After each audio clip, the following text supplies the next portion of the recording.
mereka, "Banyak pekerjaan baik yang berasal dari Bapakku kuperlihatkan kepadamu. Manakah di antaranya yang menyebabkan kamu mau melempari aku dengan batu?"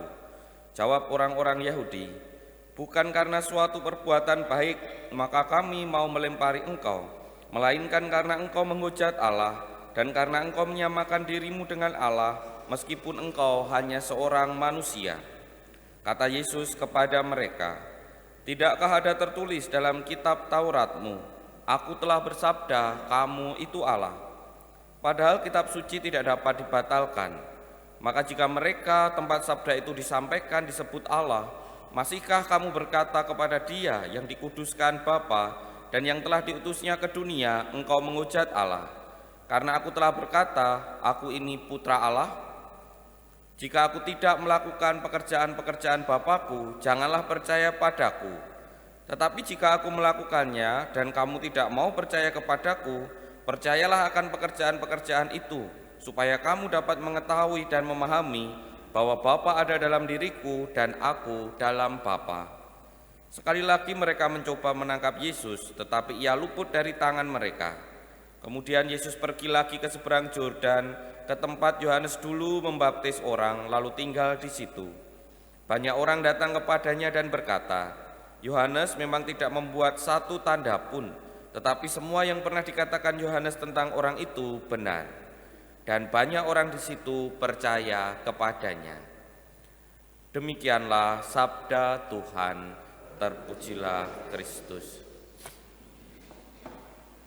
Pak Romo, Bruder, Suster, Bapak Ibu, dan saudara-saudari yang terkasih dalam Tuhan, hari ini kita masih mendengarkan bagaimana percakapan Yesus dengan orang-orang Yahudi dan menjelang Minggu Sengsara atau nanti biasa kita sebut dengan Minggu Palma, kita diajak untuk semakin masuk ke dalam konflik antara Yesus dengan orang Yahudi sendiri dengan tema yang semakin mendalam. Kali ini Yesus menyatakan dirinya sebagai Allah atau menyamakan dirinya dengan Allah. Paling tidak itu penangkapan orang-orang Yahudi pada waktu itu. Toh mereka juga tidak langsung percaya, tetapi di akhir Injil tadi kita bisa mendengarkan banyak juga yang percaya kepada Yesus. Dan apa yang dialami Yesus ini tentunya bukan hal yang baru sebenarnya. Ada seorang yang mewartakan sesuatu yang baru, sesuatu yang berbeda kepada orang-orang Yahudi, tetapi ditolak.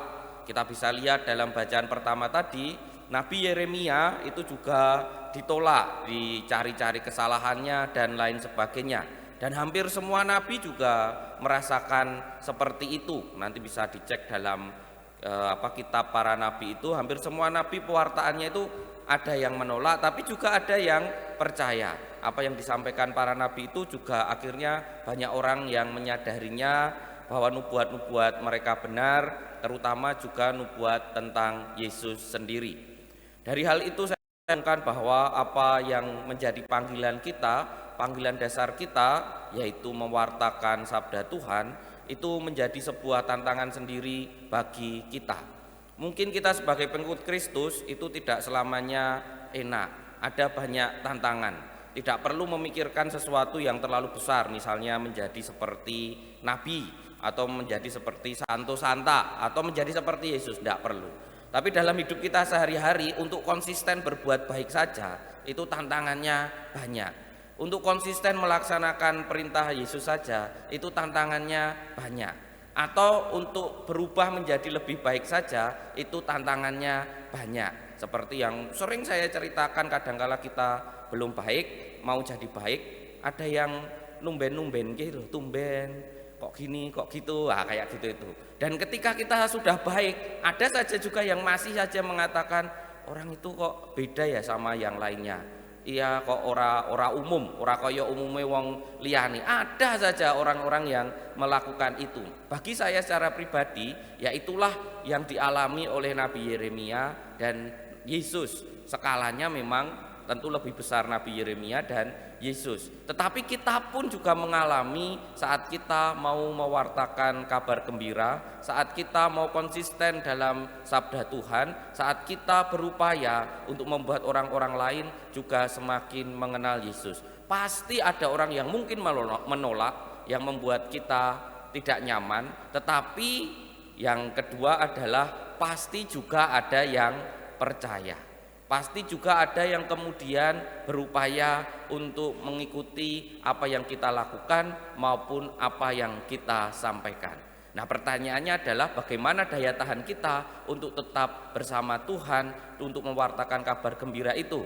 Nabi memang mengeluh, tetapi akhirnya sadar bahwa Tuhan menyertai. Kalau Yesus sudah tidak perlu dipertanyakan lagi, sampai wafat disalib, ditinggalkan sendiri pun berani. Nah, kita bagaimana sebagai pengikut Kristus untuk menyampaikan warta gembira itu, untuk menyampaikan berbagai hal baik dari Kristus sendiri, daya tahan kita untuk menyampaikan itu saat ada yang menolak, tentu dengan kepercayaan bahwa Tuhan pun akan menjadikan orang juga percaya pada apa yang kita lakukan.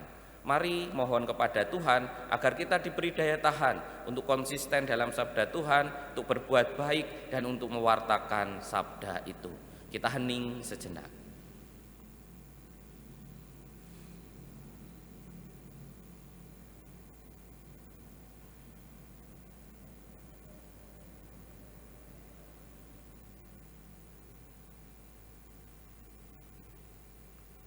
Kemuliaan kepada Bapa dan Putra dan Roh Kudus seperti pada permulaan, sekarang, selalu, dan sepanjang segala abad.